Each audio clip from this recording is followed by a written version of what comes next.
புதுச்சேரியில் சாலையோர வியாபாரிகளுக்கான உணவு திருவிழா மற்றும் சாலையோர வியாபாரிகளுக்கான கடனுதவி வழங்கும் திட்டத்தை சிறப்பாக செயல்படுத்திய நகராட்சிகள், வங்கிகள் கடனை திருப்பி செலுத்திய சாலையோர வியாபாரிகளுக்கு பரிசு வழங்கும் விழா நடைபெற்றது.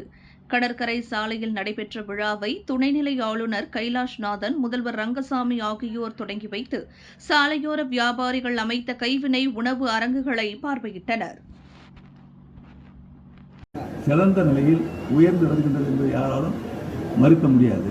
அப்படி நம்முடைய அரசானது மத்திய அரசுடைய உதவியோடு, நம்முடைய மரியாதைக்குரிய மாண்புமிகு பாரத பிரதமருடைய உதவியோடு இன்று ஒரு பெரிய வளர்ச்சியை கண்டு கொண்டிருக்கின்றது. அதன் மூலமாக நாம் உள்கட்டமைப்பை மேம்படுத்திக் கொண்டு இருக்கின்றோம், நல்ல கல்வி மக்களுக்கு கொடுத்து கொண்டிருக்கின்றோம், நல்ல மருத்துவ வசதி நாம் கொடுத்து கொண்டிருக்கின்றோம். இப்படி நம்முடைய அரசானது மக்களுடைய அரசு, மக்களுக்காக செயல்படுகின்ற ஒரு அரசு, மக்களுடைய நலனில் அக்கறை கொள்கின்ற ஒரு அரசாக இருப்பதை நான் பார்க்கின்றோம். அதில் இந்த ஒரு திட்டம், பாரதபுரம் என்ற ஒரு பெரிய திட்டமானது ஒரு பெரிய வளர்ச்சியை நமக்கு ஒரு பொருளாதார நிலையில் மக்களுடைய வாழ்க்கை தரத்தை உயர்த்துகின்ற நிலையில் அமைந்திருக்கின்றது என்பதை யாராலும் மறுக்க முடியாது. அதனால் நான் சொல்கின்ற ஒன்றே ஒழுங்குமுறையாக சாலை கடைகளை வைத்துக் கொள்ள வேண்டும் என்பதுதான் என்னுடைய ஒரு வேண்டுகோள். அது விபத்தை தவிர்க்கக்கூடிய ஒன்றாக இருக்கும். அது நம்முடைய துறை சார்ந்தவர்கள் உங்களுக்கு உறுதுணையாக இருப்பார்கள்.